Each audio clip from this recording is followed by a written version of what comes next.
أعوذ بالله من الشيطان الرجيم.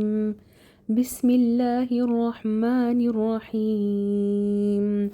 ولا يحض على طعام المسكين فويل للمصلين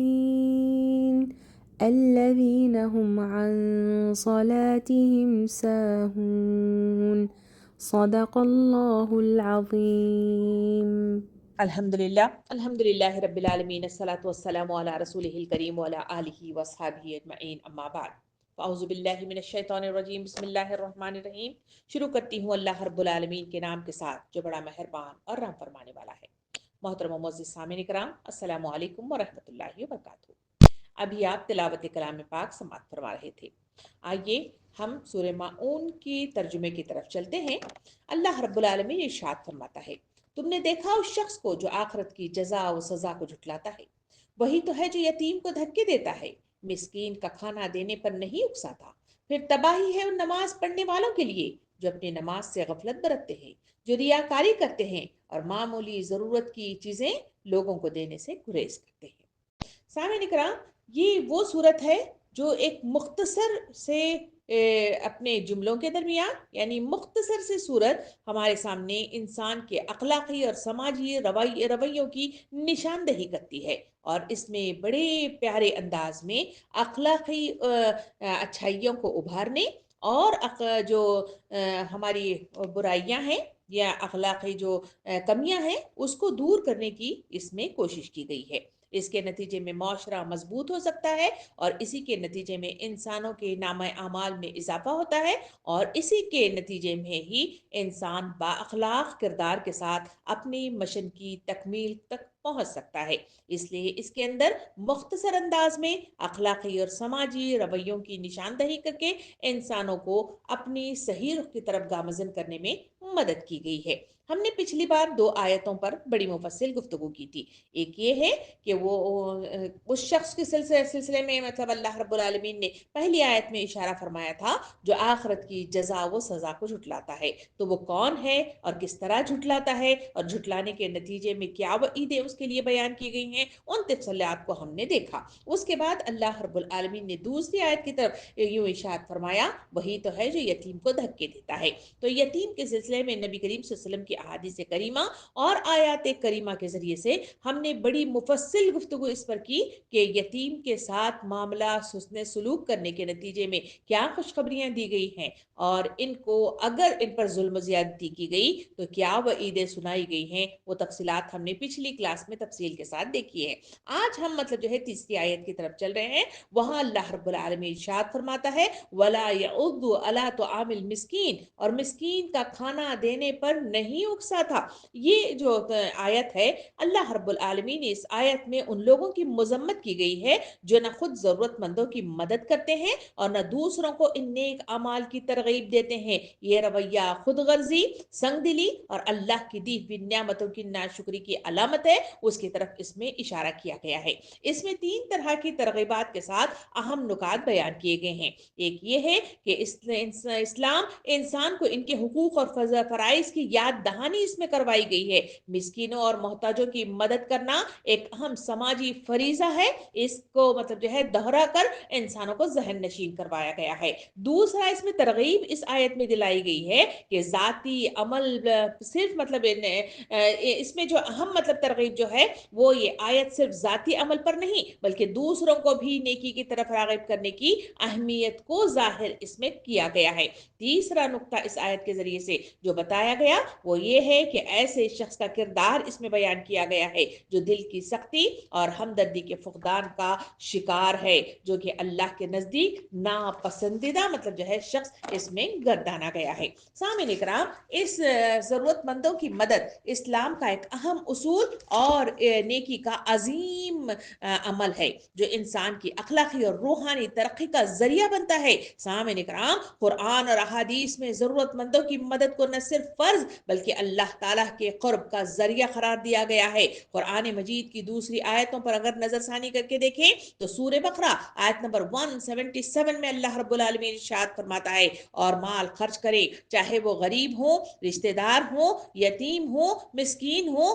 مسافر ہوں اور مانگنے والے ہوں۔ سامعین کرام، اسی طرح کی سورہ دہر آیت نمبر 8 اور 9 میں بھی اشارہ کیا گیا ہے۔ ترجمہ اس طرح بیان کیا گیا ہے، اور وہ مسکین، یتیم اور قیدی کو کھانا کھلاتے ہیں اور کہتے ہیں کہ ہم تمہیں صرف اللہ کی رضا کے لیے کھلاتے ہیں، ہم تم سے نہ بدلہ چاہتے ہیں اور نہ شکریہ۔ یہ وہ احادیث کریمہ ہے، یہ آیت کریمہ ہے جس کے ذریعے سے مجھے اور آپ کو مفصل روشنی ملتی ہے کہ یتیم کو کھانا کھلانے، ضرورت مندوں کی مدد کرنے اور ان کا ساتھ دینے، ان کا تعاون کرنے اور صدقہ و خیرات کرنے کی ترغیب ان آیتوں کے ذریعے سے بڑی تفصیل کے ساتھ ہمارے سامنے آتی ہے۔ نبی کریم صلی اللہ علیہ وسلم نے ارشاد فرمایا، جس شخص نے کسی مومن کی دنیاوی تکلیفوں میں سے کوئی تکلیف دور کی، اللہ تعالیٰ اس سے قیامت کی سختیوں میں سے کوئی سختی دور فرمائے گا، اور جس نے کسی تنگ دست پر آسانی کی، اللہ تعالیٰ اس پر دنیا اور آخرت میں آسانی فرمائے گا۔ سامعین کرام، اسی طرح ایک دوسری حدیث مبارکہ میں نبی کریم صلی اللہ علیہ وسلم نے ارشاد فرمایا، جس نے کسی مسلمان کی پردہ پوشی کی، اللہ تعالیٰ دنیا اور آخرت میں اس کی عیب پوشی کرے گا۔ اور تیسری حدیث مبارکہ میں ارشاد فرمایا، اور جب تک بندہ اپنے مسلمان بھائی کی امداد میں لگا رہتا ہے، اللہ تعالیٰ بھی اس کی امداد میں لگا رہتا ہے۔ یہ وہ مطلب جو ہے چیزیں ہیں جس کی طرف نبی کریم صلی اللہ علیہ وسلم نے اشارہ کر کے فرمایا کہ ضرورت مندوں کی مدد دراصل وہ اہم مطلب جو ہے شیوا ہے جس کے ذریعے سے انسان ایک دوسرے کے قریب آتا ہے، ایک دوسرے کے درد کو بانٹتا ہے، ایک دوسرے کی ضرورتوں کو محسوس کرتا ہے اور ان کی ضرورتوں کو پورا کرنے کے لیے اپنی تن من دھن سے لگا رہتا ہے۔ اسی کے نتیجے میں معاشرہ پرامن بنتا ہے، معاشرے کے اندر اخوت اور محبت رائج ہوتی ہے، اور اسی کے نتیجے میں معاشرے کے اندر لوگ ایک دوسرے کے قریب آتے ہیں، قربت میں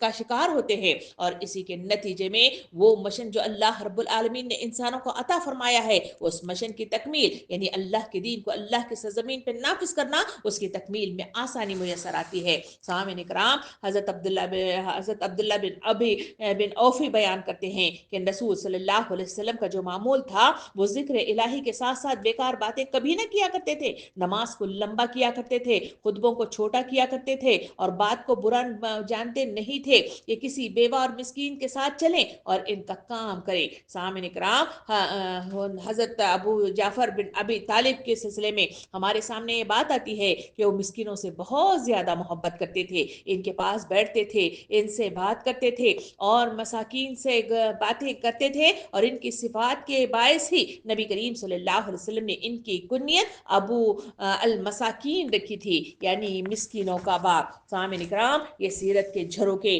مجھے اور آپ کو ترغیب دلاتے ہیں کہ مساکین اور ضرورت مندوں کی مدد اس وقت اسلام کی سب سے زیادہ اہم اصول اور نیکی کی عظیم عمل ہے جو انسان کی اخلاقی اور روحانی ترقی کا باعث بنتی ہے۔ سامعین کرام، مزید احادیث کی طرف ہم چلتے ہیں جہاں نبی کریم صلی اللہ علیہ وسلم نے اس پر کس طرح سے مطلب روشنی ڈالی ہے، اس کو اور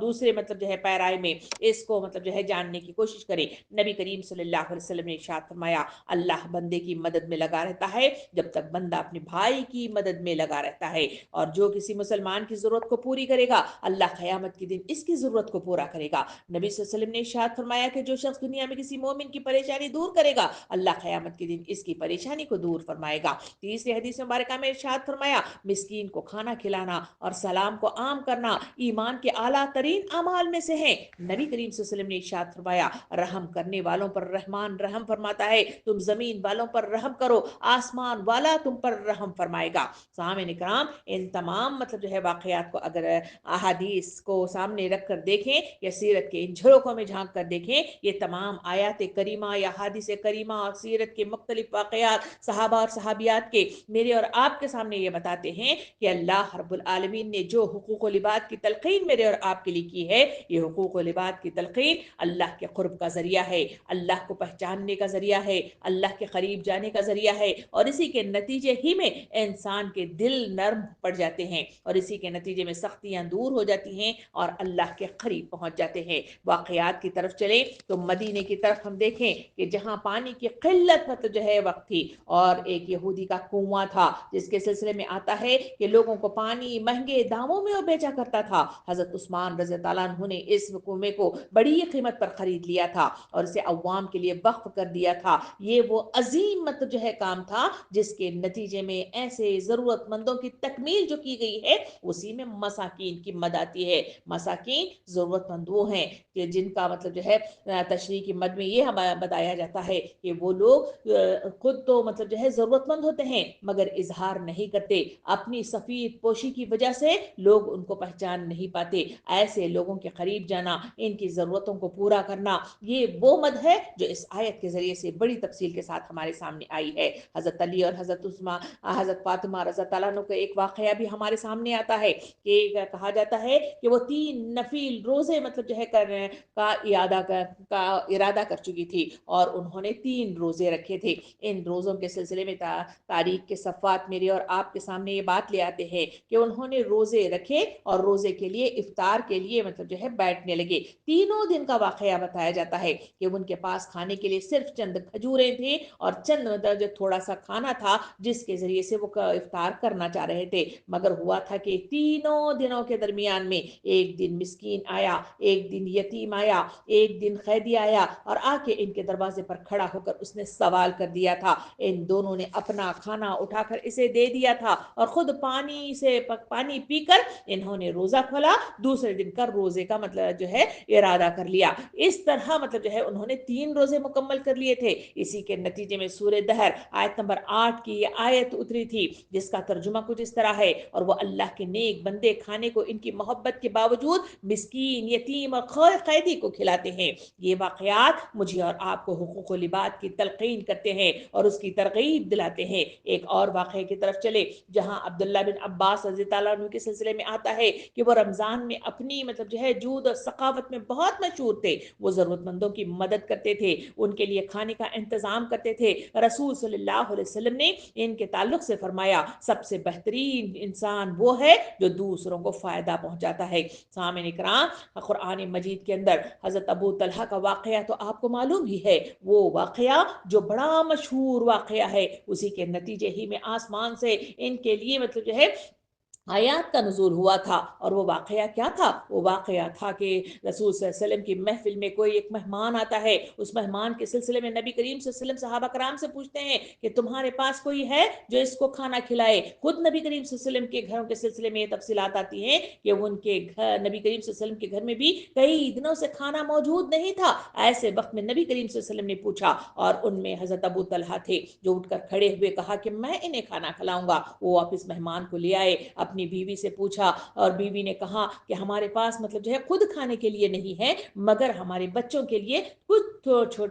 تھوڑا سا کھانا ہے جن کے لیے میں نے اٹھا کر رکھا ہے۔ آپ رضی اللہ عنہ نے کہا کہ انہیں مطلب جو ہے بہلا پھسلا کر سلا دو اور مہمان کے سامنے وہ کھانا رکھو، اور جب کھانا مطلب جو ہے کھانے کے لیے بیٹھے تو بتی کو بجھا دینا اور اپنے سامنے برتن پر مطلب جو ہے ہاتھ مارنا تاکہ مطلب جو ہے مہمان کو نہ لگے کہ ہم کھانا نہیں کھا رہے ہیں، وہ اطمینان سے کھانا کھا لے، ہم مطلب جو ہے کھانا نہیں کھائیں گے۔ معاملہ یہی کیا گیا، اسی کے نتیجے ہی میں مطلب جو ہے خوشخبریوں کے ساتھ آسمان سے مطلب جو ہے آیات کا نزول ہوا تھا۔ یہ واقعات مجھے اور آپ کو بتاتے ہیں کہ حقوق و لباد کی تلقین مطلب جو ہے کس طرح کی گئی ہے۔ یہ وہ حقوق و لباد ہے جس کے نتیجے میں انسان ایک دوسرے سے قریب آتا ہے، ایک دوسرے سے محبت میں جڑ جاتا ہے، ایک دوسرے سے جیسے اخوت کا رشتہ مطلب جو ہے باندھ لیتا ہے۔ سامعین اکرام، یہ واقعات اور احادیث ہمیں سکھاتے ہیں کہ ضرورت مندوں کی مدد کرنا ایمان کا حصہ اور اللہ کی رضا کا ذریعہ ہے۔ ہمیں اپنے مال، وقت اور وسائل کا کچھ حصہ ان لوگوں کے لیے وقف کرنا چاہیے۔ یہی تلقین اس آیتوں کے ذریعے سے کی گئی ہے۔ جو مشکلات کا شکار ہوتے ہیں ان کی مدد حقوق اللباد کہلاتی ہے۔ ایثار و قربانی اسلام کی اعلیٰ ترین اخلاقی اقدار ہیں جو انسان کے دل کو